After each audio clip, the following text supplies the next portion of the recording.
Hello dear children, today we are going to start with the first poem of the book Honeydew. The first poem here is The Ant and the Cricket. It is an Aesop's fable. Aesop was a Greek fabulist who had written a lot of fables, and this collection of fables is known as Aesop's fables. Now what is a fable? A fable is a story with animal characters which conveys a message or a lesson or some moral to us. So this poem, The Ant and the Cricket, it is one of the most famous Aesop's fables. It also has a message or a moral to convey to us. Before coming to the poem, I want all of you to pause the video here and open your book and read the poem silently. I hope you have read this poem. Before coming to the first stanza, I would like to tell you about the main idea contained in the poem. So this poem has a very realistic message to convey to us. It says that if we do not think for our future, or if we do not utilize our time, the present time, we are definitely going to suffer in future. So that means we have to plan for future in advance. We have to work for our future in advance. We cannot stay lazy or we cannot stay relaxed, because the time passes very soon and the tough days or difficult days also come very soon. So coming to the poem, let's see, there is an introduction also given to the poem. Let's see what is it. A fable is a story, often with animals as characters, that conveys a moral, as I told you earlier. This poem about an ant and the cricket contains an idea of far-reaching significance. It means this poem contains a deep message for all of us, which is as true of a four-legged cricket as of a two-legged one. Surely you have seen a cricket that has two legs. Well, dear children, here we have two characters, the ant and the cricket. And I'm sure you have seen both of these two insects. The ant is too small, a very tiny creature. The cricket is also a kind of insect, a very small creature. But the nature of these two creatures is quite different. The cricket is an insect with four legs, but here the poet has also talked about a two-legged cricket. Before going to the poem, I would like you to guess about this two-legged cricket. Who can be this two-legged cricket?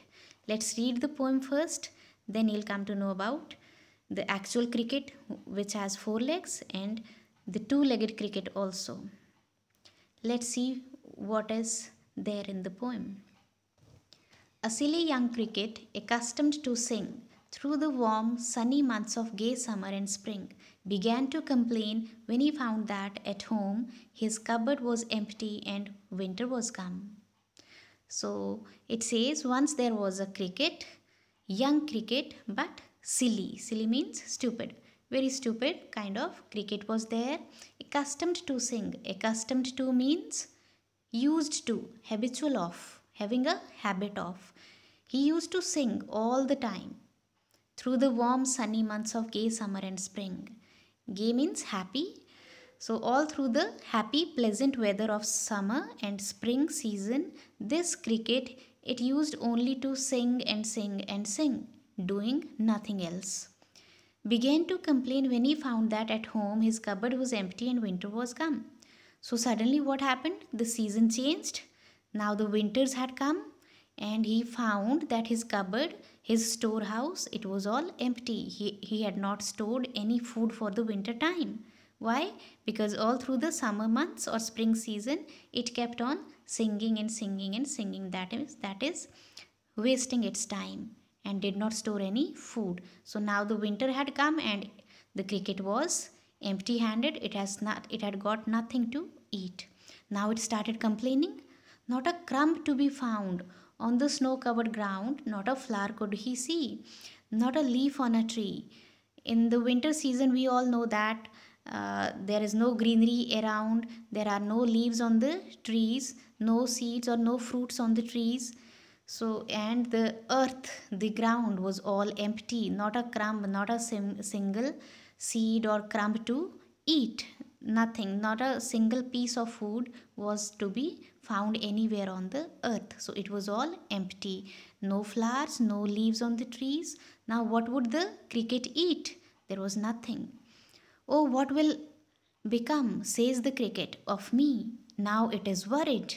It is worried about itself. It says, what will happen to me without food now? How would he get the food now? At last, by starvation and famine made bold, all dripping with wet, and all trembling with cold, all away he set off to a miserly ant to see if, to keep him alive, he would grant him shelter from rain and a mouthful of grain. So now it was suffering from starvation. Starvation means hunger. It had nothing to eat. So famine means lack of food. So all around on the earth there was a complete lack of food. It was not having even a single piece of food to eat. So it was now almost going to die of hunger.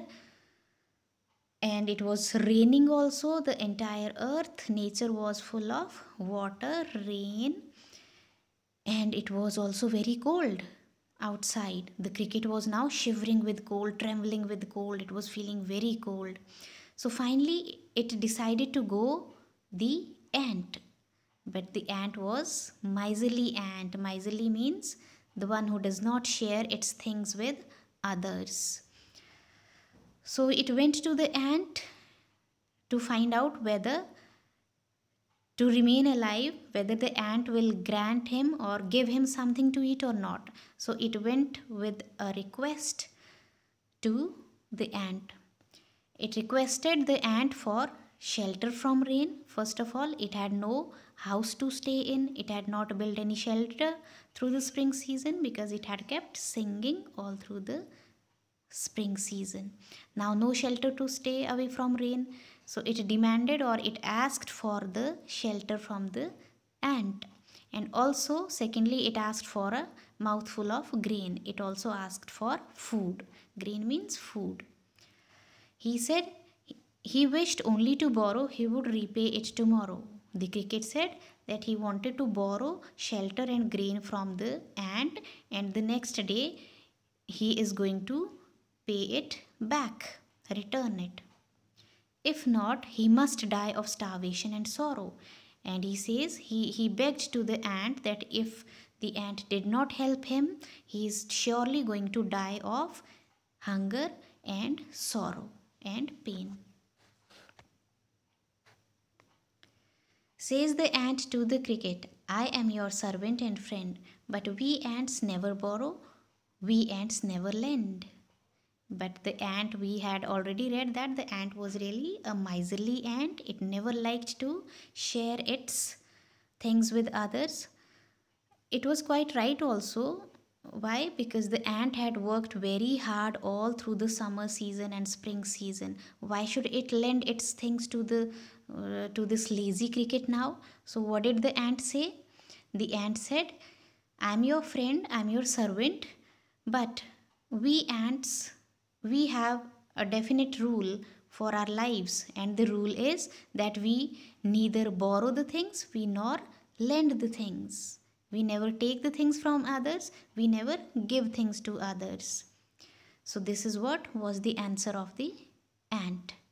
But tell me, dear cricket, did you lay nothing by when the weather was warm? Then she puts up a question to the cricket. She asked, what did you do all through the summer? Did you not collect anything for the winter season? Why didn't you collect food? Why didn't you build a shelter for yourself all through the summer season? Quoth the cricket, not I. My heart was so light that I sang day and night, for all nature looked gay. What was the answer of the cricket now? Quoth. Quoth means said. The cricket said, not I. The cricket said, no, I did not collect anything during the summer season. Why? Because my heart was so light. It said, I was feeling so happy, light-hearted. Why? Because the nature outside, it looked so happy, full of pleasantness. It looked beautiful. I wanted to enjoy the nature, so I kept on singing and singing and singing. I just loved singing all through the summer season, so I did not collect anything for the winter. At this, the ant says, "You sang, sir, you say? Go then," says the ant, "and dance the winter away." So the ant gets very sarcastic here. She comments, she says, "Okay, you sang all through the summer, so now the winter is here. What to do in winter? Now you dance in the winter season. Now it is the time to dance." That means if you wasted your time in spring season and summer season, now you why don't you go wasting time in winter season also? It is time to dance now. Why to look for food? You should not ask for food. If you kept on singing throughout the summer season, you should now dance in the winter season. That means there is no need to ask for food now. You deserve this thing only. You deserve this punishment since you had been a very lazy cricket. Thus, ending, he hastily lifted the wicket and out of the door turned the poor little cricket. Folks call this a fable. I'll warrant it is true. Some crickets have 4 legs and some have 2. So, saying all this thing to the cricket, the ant closed its door and in this way refused to help out the cricket. And the cricket was turned out of the door by the ant. The cricket had to leave empty handed. So, here the poet says that folks means people may call it a fable or imaginary story, but he says it is a true story. Why? Because some crickets have 4 legs and some have 2. It is not only an imaginary story of an ant and cricket. The cricket has the real cricket has 4 legs, but there are some crickets who have 2 legs. So, and these 2-legged crickets, they also behave just the same as this 4-legged cricket. Who can be this cricket with 2 legs? Yes, of course it is the human being. We human beings, we are 2-legged crickets. Why? Because we also work so lethargically, we also stay lazy, we also waste our time. When it is time to work, we never pay attention to that utilization of time. We keep on wasting our time, and when there is difficult time, when the time changes, we find ourselves in trouble, just like this 4-legged cricket. So we also behave like cricket, so it is indirectly referred to the human beings. We also have the resemblance to this insect cricket. So it means the message that we get out of this poem is that we must utilize our time whenever we have time at hand. We must not waste it. We must think in advance for our future, because time never comes back.